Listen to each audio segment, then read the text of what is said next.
অনুৰোধ জনাইছোঁ। আমি দীঘলীয়া নকৰোঁ, অকল পিছত ৰ'দ বেছিকৈ হ'লে দিগদাৰ হৈ যাব, গতিকে ৰাইজখিনি সোনকালে চাপি আহে।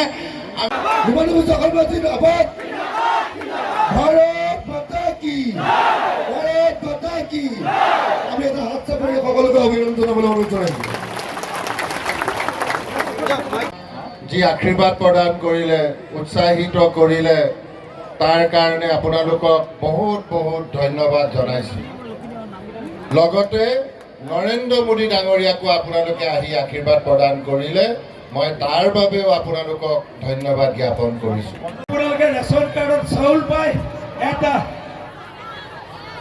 আগতে আপোনালোকৰ যেতিয়া বেমাৰ হয় মাটি বেচিব লাগে, মাটি বন্ধকত দিব লাগে, সুতত পইচা লৈ ট্ৰিটমেণ্ট কৰিব লাগিছিলে নে নাই? আজি নৰেন্দ্ৰ মোদী, হিমন্ত বিশ্ব শৰ্মাই সেই দুখ বুজি পালে আৰু সকলো ৰেচন কাৰ্ড থকা মানুহক ৰেচন কাৰ্ডখনেই 5 লাখ টকাৰ আয়ুষ্মান কাৰ্ড কৰি দিলে, হয় নে নহয়?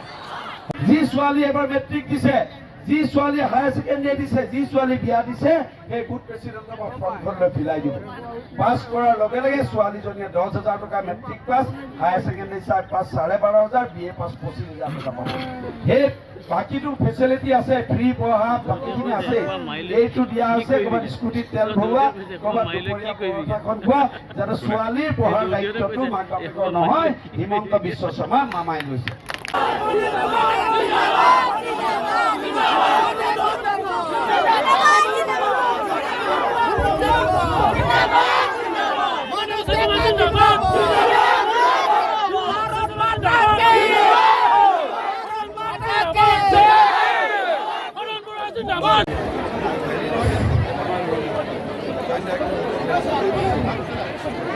সকলো অকণমান চাপি আহক।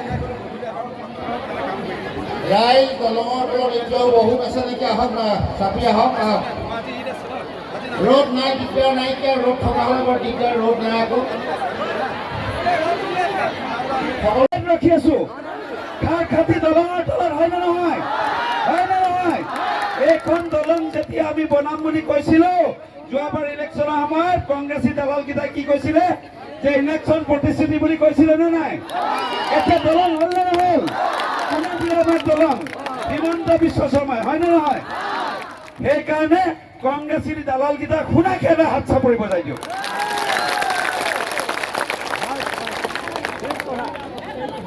আজিৰ পৰা 3 বছৰ আগত হিমন্ত বিশ্ব শৰ্মা আহি ইয়াত মিটিং কৰিছিলে, হয় নে নহয়? সেই সভা কৰোঁতে তেখেতে কৈছিলে যে খাৰ খাতি দলং মই বনাই। ডক্টৰ হিমন্ত বিশ্ব শৰ্মা জিন্দাবাদ, ডক্টৰ হিমন্ত বিশ্ব শৰ্মা জিন্দাবাদ, প্ৰধান বৰুৱা জিন্দাবাদ, প্ৰধান বৰুৱা জিন্দাবাদ, প্ৰধান বৰুৱা জিন্দাবাদ, মানৱ ডেকা জিন্দাবাদ, মানৱ ডেকা জিন্দাবাদ। জয় জয় শ্ৰীৰাম, জয় জয় শ্ৰীৰাম, জয় শ্ৰীৰাম, জয় জয় শ্ৰীৰাম। আপোনালোকৰ সকলোৰে মৰমৰ প্ৰাৰ্থী প্ৰধান বৰুৱা ডাঙৰীয়া। হলটো হ'লেই মাথাউৰিটো নেশ্যনেল হাইৱে নিচিনা হ'ল নে নাই হোৱা? হৈছে নে নাই হোৱা? এতিয়া ইফালৰটো টেণ্ডাৰ কৰি দিছো, গম পায় নে নাপায় আপোনালোকে? গম পাইছে নে নাই? পাইছে। আমি পানী গাঁৱৰ পৰা খাৰ খাতিলৈকে ৰাস্তাটো বনাই আছে নে নাই?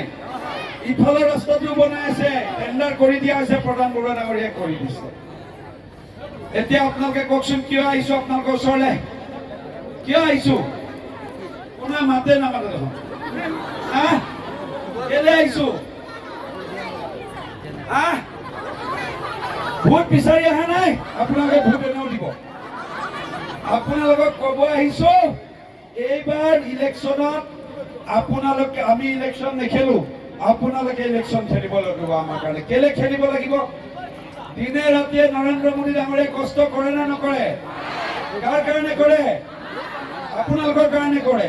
হিমন্ত বিশ্ব শৰ্মাই, প্ৰধান বৰুৱাই, মই অলপ চলপ কৰো নে নকৰো? এতিয়া আমি যে 5 বছৰ কষ্ট কৰো, এই 15 দিন আমি ৰেষ্ট ল'ম, আপোনালোকে আমাৰ হৈ ইলেকশ্যন খেলিব লাগিব। খেলিব নে নেখেলে? খেলিব নে নেখেলে? প্ৰতি বাইদেউ ফৰ্ম ফিল আপ কৰিলে, চবেই কৰিলে। এতিয়া 10,000 টকা পাই যাব। ছেপ্টেম্বৰ মাহত পাব নাই? পাব। এই 10,000 টকা পোৱাৰ লগে লগে মোবাইল কিনিব নে নিকিনে? কিয় নিকিনে?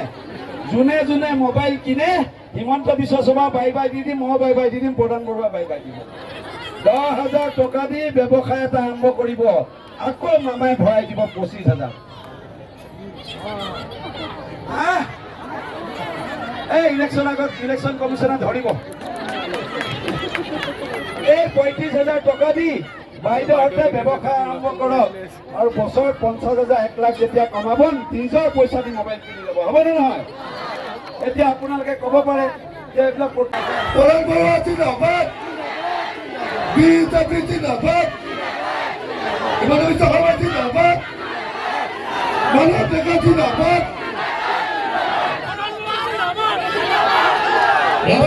জিন্দাবাদ। আমি সকলোকে এটা হাত চাপৰি অভিনন্দন জনাইছো, এটা উচ্চ হাত চাপৰি অভিনন্দন জনাইছো। প্ৰধান বৰুৱা জিন্দাবাদ। আপোনালোকে এতিয়া অলপ কমকৈ হয় কৈ আছে ন? এতিয়া আপোনালোকে চবেই চিঞৰি দিব, চাব। আপোনালোক চবৰে অৰুণোদয় আছে নহয়? এইটোতে জানো এই আছে চবৰে নাই? অথনিৰ পৰা চিঞৰা নাছিলে, মই আছে বুলিয়ে ভাবিছিলোঁ। নাই, এতিয়া যে আপোনালোকে নাই বুলি ক'লে, ৰেচন কাৰ্ডো 3 মাহ আগতে নাই বুলি কৈছিলে নে নাই? সেই যে নাইটো নোপোৱাটো পোৱা কোনে কৰি দিলে? হিমন্ত বিশ্ব শৰ্মা। এই অৰুণোদয় নাই কোৱাটো গৈ হিমন্ত বিশ্ব শৰ্মা ডাঙৰীয়াক মই আৰু প্ৰধান বৰুৱাই ক'লো যে আমাৰ বাইদেউসকলে আধাই অৰুণোদয় নাপায়। এতিয়া কি সিদ্ধান্ত ল'লে এইবাৰ বাজেটত চৰকাৰে জানে নে নাজানে? অৰুণোদয়ৰ কাৰণে এপ্লাই কৰাৰ দৰকাৰ নাই, যাৰেই ৰেচন কাৰ্ড তাৰে অৰুণোদয় অট'মেটিক পাই যাব আপোনালোকে, হয় নে নহয় কওক? ইয়াতকৈ ভাল কাম কোনে কৰি দিব? এই বছৰ উন্নয়নৰ কাৰণে এই নিৰ্বাচনটো আমি গণ্য কৰিছো, আৰু এই নিৰ্বাচনটো মোদী ডাঙৰীয়াৰ নিৰ্বাচন হিচাপে আমি গণ্য কৰিছো। আজি নৰেন্দ্ৰ মোদী ডাঙৰীয়াৰ কাৰণে আপোনালোকৰ ওচৰতে খাৰখাতি দলংখন বনি আছে। মাথাউৰিৰ 2 চাইডে ৰাস্তা কাম আৰম্ভ হৈছে, আৰু অলপ আগতে এখন চেলেক ধুনাগুৰি দলং তাত নিৰ্মাণ হৈ আছে। অহা বছৰৰ পৰা যোৰহাটৰ হৈ লোহিত খাবলৈৰ মাজেদি আপোনালোকৰ পানীগাঁৱৰ হৈ লখিমপুৰত এটা ৰাষ্ট্ৰীয় ঘাইপথেৰে আপোনালোকক সংযোগ কৰিব। এটা সময়ত মানুহে ভাবিছিলে যে পশ্চিম তেলাহী বা আমাৰ পানীগাঁও চবতকৈ লখিমপুৰৰ ভিতৰৰ জেগা। কেইদিনমান পিছত লখিমপুৰখন উল্টা হ'ব, পানীগাঁওখন মাজত হ'ব। কেনেকে হ'ব? লোহিত খাবলৈ পাৰ হৈ বনগাঁৱেদি গৈ যোৰহাটত যাওঁতে যিমান সময় লাগিব, আপোনালোকৰ লখিমপুৰ টাউনলৈ যাওঁতেও সিমানেই সময় লাগিব। গুণাসুঁতি দলঙেদি আপোনালোকে ডিব্ৰুগড়লৈ যাওঁতে যিমান সময় লাগিব, আপোনালোকে লখিমপুৰ যাওঁতে তাতকৈ অলপমান কম সময় লাগিব। আৰু আপোনালোকে এইটো ৰাস্তাইদি নাৰায়ণপুৰ ওলাই আপোনালোকে গুৱাহাটী যাবলৈ লখিমপুৰতকৈ ওচৰ হ'ব। তো এইটো সম্ভৱ হৈছে কেৱল নৰেন্দ্ৰ মোদী ডাঙৰীয়াৰ কাৰণে। আজি পূব তেলাহী মানুহে চবতকৈ ভাল জেগা বুলি মনত এতিয়া লাহে লাহে তেওঁলোকৰ ধাৰণা হ'বলৈ ধৰিছে। মই যোৱাকালি ঢকুৱাখানাতো এই কথাটোকে কৈছিলোঁ। এই আমাৰ যিটো বাঁহগড়া ধুনাগুৰি পঞ্চায়তখন, মই কৈছো এতিয়া কেনেকুৱা লাগে? কৈছে আমি চবতকৈ ভাল টাউনৰ জেগা নিচিনা হ'ম নিচিনা এতিয়া লাগিছে বুলি তেওঁলোকে আমাক কয়। পূব দিক্ৰং এতিয়া উন্নত জেগা তেওঁলোকে হ'ব বুলি নিজেই এটা ধাৰণা কৰিবৰ কাৰণে সক্ষম হৈছে। এটা সময় আছিলে চিচি কলঘৰ, মানে এইটো মানুহ যায় নে নাযায় মানুহে ভাবিব পৰা নাছিলে। তো এতিয়া এই ধৰণৰ বিকাশ কেৱল মোদী ডাঙৰীয়াৰ চিন্তাৰে হ'ব পাৰে। আজি আপোনালোকে লখিমপুৰৰ ট্ৰেইন ফেল কৰিলে যোৰহাটত মৰিয়নিত গৈ উঠিব, সমানেই টাইম লাগিব। গতিকে এই দিন আমি কেতিয়াও আগত কল্পনা কৰা নাছিলো, সেই দিন আমি পাবৰ কাৰণে সক্ষম হৈছো। আৰু মই আজি সকলোকে আশ্বস্ত কৰিব বিচাৰো, আপোনালোকে কোনো ধৰণৰ মনত শংকা নাৰাখিব। আপোনালোকৰ ওচৰলৈ উন্নয়ন আহি আছে, আৰু আজিৰ দিনটোত আটাইতকৈ ভিতৰুৱা জেগাবিলাকে বেছিকে টাউন হ'বলৈ আৰম্ভ কৰিছে। আৰু বিশেষকৈ আমাৰ লখিমপুৰ লোকসভা সমষ্টিত মই বেলেগৰ কথা বহুত বেছি ক'ব নাযাওঁ, আমাৰ যিবিলাক জেগা আটাইতকৈ ভিতৰুৱা আছিলে এই জেগাবিলাকে আটাইতকৈ বেছি টাউনৰ ওচৰলৈ চাপিছে। এইটো লখিমপুৰ লোকসভা সমষ্টিত এই ধৰণৰ কাম হৈছে। অন্য হাতেদি মোদী ডাঙৰীয়াৰ কাৰণে আমি লখিমপুৰৰ ৰাজধানী পাওঁ। আমাৰ ল'ৰা চেন্নাই যাবলৈ এতিয়া গুৱাহাটী ষ্টেচনত উঠিব নালাগে, আমাৰ লখিমপুৰতে উঠিব পাৰে। কলিকতালৈ যাবলৈ ট্ৰেইন প্লেন আমাৰ ইয়াতে পায়। Medical college, cancer hospital, university, আমাৰ লখিমপুৰৰ জেনেৰেল কলেজখনো ইউনিভাৰ্চিটি হ'ল, আকৌ আমাৰ নাৰায়ণপুৰতো ইউনিভাৰ্চিটি হ'ল।